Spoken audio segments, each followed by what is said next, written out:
আজকের ভিডিওতে আমরা শিখব কিভাবে ঘরে সহজ উপায়ে বানানো যায় পরিবেশ বান্ধব ও স্টাইলিশ ব্যাগ। আসসালামু আলাইকুম, কেমন আছেন সবাই? কারুকাজ করার জন্য মূলত এই সুন্দর জুটগুলো ইউজ করা হয়, আর এই জুটগুলো যে কোনো সুই সুতার দোকানে ইজিলি পাওয়া যায়। তো আমি যখনই কাজ করতে যাব কালো রাইসা দেখা লাগবে আমি কি কাজ করতেছি। তো এরকম একটি জুটের দাম নিতে পারে 200 থেকে 220 টাকার মতো। তো এরপর এখানে আমি ডিজাইন করার জন্য নিয়ে নিয়েছিলাম কতগুলো রিবন। অবশ্যই এখানে চিকন সাইজের রিবনগুলো ইউজ করতে হবে। আর ব্যাগ বানানোর জন্য লাগবে শক্ত ব্যাগের বক্রম, এটা আবার বা জামায় দেওয়ার বক্রম না কিন্তু। তো এরপর এখানে আমি একটা ব্যাগ নিয়ে নিয়েছি, যে ব্যাগটার মেজারমেন্টে আমি আরো একটা ব্যাগ তৈরি করব। তো এখানে ফার্স্টে ক্রাফটিং এর চটটাকে সুন্দর মতো বিছিয়ে দিলাম, এরপর এর উপরে আমার ব্যাগটা রেখে দিলাম, এরপর একটি চকের সাহায্যে মেজারমেন্টটা ড্র করে নিচ্ছি। তো আমি যেহেতু আজকে ফার্স্ট টাইম ব্যাগটা বানাবো, তাই আমি খুবই এক্সাইটেড যে আসলে ব্যাগটা কেমন হবে। তো এরপর উপরের সাইডেও আমি আবার ব্যাগটার মেজারমেন্টে ড্র করে নিয়ে সুন্দর মতো কেচি দিয়ে ঠিক মতো কেটে নিলাম। ওই যে আগের বারে আমি টেবিল ম্যাট বানাইছিলাম না, ওইখান থেকে এই পরিমাণ চটটুকু বেঁচে গিয়েছিল, তাই ভাবলাম এইটুকু দিয়ে আমি একটা সুন্দর ব্যাগ বানিয়ে নিতে পারি। তো এরপর কাটাকুটি শেষ, এখন এটাকে দেখলাম ব্যাগের শেপ দিয়ে কেমন হয় এক্স্যাক্টলি। তো এই তো কাটা হয়ে গিয়েছে। এখন আমি একটা সাদা কাপড় নিয়ে নিলাম, যাতে এর ভিতরে একটু ফলস দেওয়া যায়। ফলসটাকেও ঠিক মেজারমেন্টেই আমি কেটে নিলাম।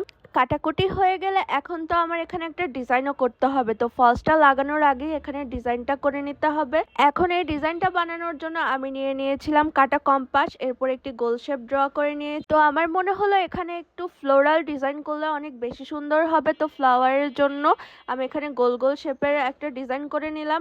এরপর এখানে নিয়ে নিলাম সাদা কালারের রিবন, আর হচ্ছে মোটা একটা সুই, যাতে এই রিবনটা সুইয়ের ভিতর দিয়ে ঢুকতে পারে আর আমি ডিজাইনটা ইজিলি করতে পারি। তো এই ডিজাইনটা করা আহামরি খুব কঠিন কাজ না, কিংবা সেলাই প্রথম প্রথম জানতে হবে এমন কিছু না। আমি কিন্তু সেলাই একদমই পারি না।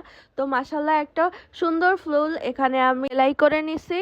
তো আম্মু এসে দেখে বললো ফুলটা তো সুন্দর হয়েছে, মাঝখানে যদি রেড কালারের রিবন দিয়ে আরেকটা ফুল আঁকো তাহলে সুন্দর লাগবে। তো আম্মুর কথা মতো আমি এখানে রেড কালারের রিবন দিয়ে এখানে আরো একটি ফুল বানিয়ে নেওয়ার চেষ্টা করতেছিলাম। এই ক্রাফটিং চট দিয়ে ব্যাগ আমি যেন আরো কোথায় দেখেছিলাম, মেবি আমি আড়ঙে দেখেছিলাম। রেড ফুলটা তো ড্র হয়ে গেছে, এখন মাঝখানে ভাবলাম রেনু দেওয়া যায়। তো রেনুটা আমি ইয়েলো কালারের রিবন দিয়ে গোল গোল করে ঘুরিয়ে পেঁচিয়ে যেভাবে দেখতে পারতেছেন ঠিক ওইভাবেই করছি। আসলে এটাকে কিভাবে আমি এক্সপ্লেন করবো আমি নিজেও বুঝতেছি না। তো কেউ যদি বাসায় ব্যাগ বানাইতে চান তারা একবার আমার সেলাইটা দেখলেই বুঝতে পারবেন যে এটা কতটা ইজি।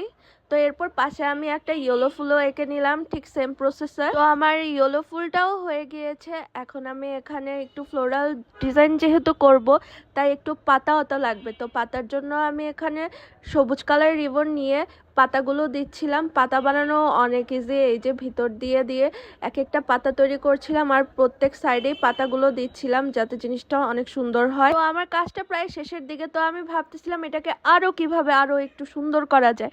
তো আমার মাথায় আসলো আমি যদি এখানে কিছু করি ইউজ করি তাহলে আমার জিনিসটা দেখতে আরো অনেক বেশি সুন্দর লাগবে আর আই ক্যাচিং লাগবে।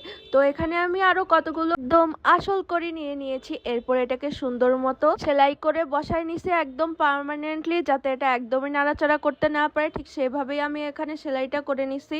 সেলাই করা কিন্তু যথেষ্ট কঠিন কাজ, এটা মোটেও কঠিন কাজ না, দেখতেই খালি ইজি লাগে, কিন্তু এর মধ্যে দিয়ে অনেক মনোযোগ দিয়ে কাজগুলা করতে হয়। কারণ মনোযোগ দিয়ে কাজ না করলে জিনিসটা একদমই সুন্দর হবে না আর পারফেক্টও হবে না। আমার এখানে ডিজাইন করা একদমই শেষ হয়ে গিয়েছে। এরপর আম্মুকে বললাম, আম্মু আমি তো সেলাই পারি না, তুমি আমাকে একটু ব্যাগটা সেলাই করে দাও। আম্মু এখানে ফার্স্টে চটটা বসিয়ে দিয়েছে, এর ওপর বক্রমটা বসিয়ে দিল, এরপর ফলসটা দিয়ে সুন্দর মতো আমাকে একটা ব্যাগ সেলাই করে দিল।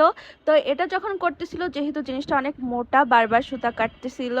তো যাই হোক, আমার ব্যাগটা যে এত সুন্দরভাবে তৈরি হয়ে যাবে আমি তো কল্পনাও করতে পারি নাই। ব্যাগটা তৈরি হওয়ার পর ওই সাইড দিয়ে একটা হুক লাগিয়ে দেওয়া যায়, আমার বাসায় হুক লাগানো ছিল না, তো আমি এভাবেই আপাতত ইউজ করব। আমার ব্যাগটি কেমন হয়েছে সবাই অবশ্যই কমেন্ট করে জানাবেন। তো আজকের ভিডিও এ পর্যন্তই, আল্লাহ হাফেজ।